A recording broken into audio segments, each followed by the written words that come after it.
আসসালামু আলাইকুম ভিউয়ার্স, কেমন আছো? আশা করি তোমরা ভালো আছো। আজকে ট্রান্সলেশনের আরেকটা ক্লাস নিয়ে আসলাম। আজকের বিষয় হলো যদি সম্ভব হয়।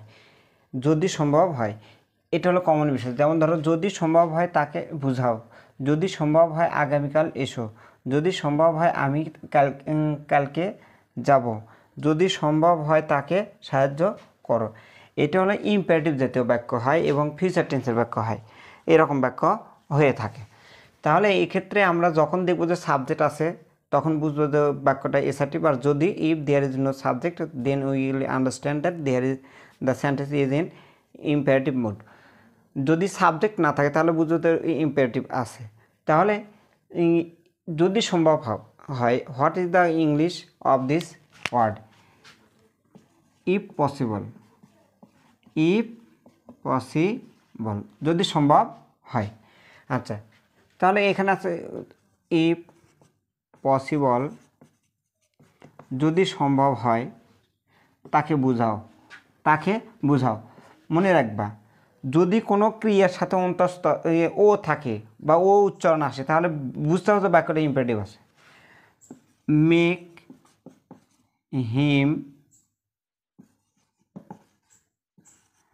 হিম, বুঝানোর ইংরেজি আন্ডারস্ট্যান্ড। বুঝানো, make him understand. Make understand মানে কাউকে কোনো কিছু বুঝিয়ে দেয়া। আচ্ছা, যদি সম্ভব হয় আগামীকাল এসো। ইফ, ওই সেম জিনিস, ইফ পসিবল কাম টুমরো, আগামীকাল এসো। এটা হলো ইম্পারেটিভ বাক্য। আগামীকাল এসো, subject there is no subject in this sentence. যদি সম্ভব হয় আমি কালকে যাব, তার মানে হলো আগামীকাল। ইফ পসিবল, যদি সম্ভব হয়, আই উইল গো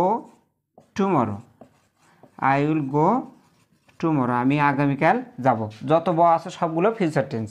আমরা অন্য একটা ক্লাসে শিখছি এটা। যদি সম্ভব হয়, again same word, same English, তাকে সাহায্য করো। This is the symbol of imperative sentence. এটা হলো, দেখো করো, ও কার আছে, and there is no subject, এ বাক্যে কোনো সাবজেক্ট নেই। তাকে সাহায্য করো, help him. If possible help him, তাকে সাহায্য, যদি সম্ভব হয় তাকে সাহায্য করো। এখন দেখো, এখানে ইফ পসিবল ঠিক রেখে আমরা যে কোনো বাক্য আমরা করতে পারবো। যদি সম্ভব হয় তাকে পড়াও, যদি সম্ভব হয় তাকে যেতে দাও, যদি সম্ভব হয় তাকে আসতে দাও, যদি সম্ভব হয় তাকে সাহায্য করো, যদি সম্ভব হয় আমি আগামীকাল আসব, যদি সম্ভব হয় আমি তাকে টাকা দিব, যদি সম্ভব হয় আমি তাকে সাহায্য করব। এরকম বাক্য এসার্টিভও করতে পারবো, কিন্তু এসার্টিভ হতে গেলে ফিউচার টেন্স হতে হবে। আর ইম্পারেটিভ যদি হয় সেটা তো কোনো টেন্স মানবে না। আচ্ছা, তাহলে দেখো, যদি সম্ভব হয় তাকে বুঝাও, তাহলে এখানে তাকে যেতে দাও, তাহলে কি হবে? এটা, এই বাক্যটা এরকম হবে, if possible let him go, if possible let him go, যদি সম্ভব হয় তাকে যেতে দাও। আচ্ছা, এখানে দেখো, আমরা এটা we can change the verb, then the English verb will be change. Let him come, তাকে আসতে দাও। আচ্ছা, এখানে দেখো, ঘুমাতে দাও, লেট হিম স্লিপ। আচ্ছা, ঘুমাতে দাও, এখানে পড়তে দাও, তাহলে এখানে হবে হলো রিড। আচ্ছা, লিখতে দাও, তাহলে এই জায়গায় হবে হলো রাইট। আচ্ছা, তারপরে দেখো, শুনতে দাও, তাহলে এই জায়গাতে হবে হলো লিসেন। গাইতে দাও, সিং। ভাবতে দাও, থিঙ্ক। তারপরে তোমার হাঁটতে দাও, ওয়াক। বেড়াতে দাও, ওয়াক। এরকম করে থাকতে দাও, স্টে ত্যাগ করতে দাও, লিভ অথবা গিভ আপ, এরকম ভার্ব আমরা চেঞ্জ করে দিতে পারবো। আগামীকাল এসো, আগামীকাল পড়ো, আগামীকাল যেও, আগামীকাল সাহায্য করো, আগামীকাল টাকা দিও, আগামীকাল তুমি যেতে পারবা, এরকম তুমি মানে বাক্যগুলো তুমি চেঞ্জ করে দিতে পারো। ভার্ব চেঞ্জ করো একবার, অ্যাডভার্ব চেঞ্জ করো একবার, এই রকম করে এটুকু ঠিক রাখে এটুকু আমরা চেঞ্জ করতে পারবো এবং কোনো সমস্যা নেই। আমি আগামীকাল আসবো, আই উইল কাম টুমরো।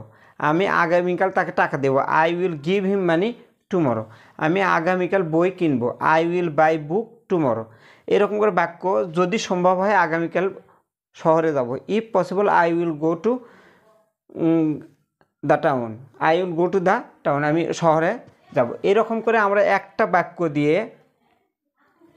বাক্যের ভার্ব একবার চেঞ্জ করব, অ্যাডভার্ব একবার চেঞ্জ করব, তারপর সাবজেক্ট যদি সম্ভব হয় সাবজেক্ট একবার চেঞ্জ করব, কিন্তু এইগুলো চেঞ্জ করব না। কমন যে বিষয়টা থাকবে that will not be changed, যেটা আনকমন বিষয় থাকবে দ্যাট ক্যান বি চেঞ্জড। আমরা অ্যাট ফার্স্ট ভার্ব চেঞ্জ করা শিখব, তারপরে সাবজেক্ট চেঞ্জ করা শিখব, এরকম করে একটা পরে একটা। But all things will depend on practice, সব কিছু প্র্যাকটিসের উপর নির্ভর করবে। প্র্যাকটিস ছাড়া ইংরেজি শেখা সম্ভব নয়। পরের কোনো ক্লাসে অন্য একটা বিষয় নিয়ে আমি তোমাদের সামনে হাজির হব। সে পর্যন্ত সবাই ভালো থাকো। আল্লাহ হাফেজ।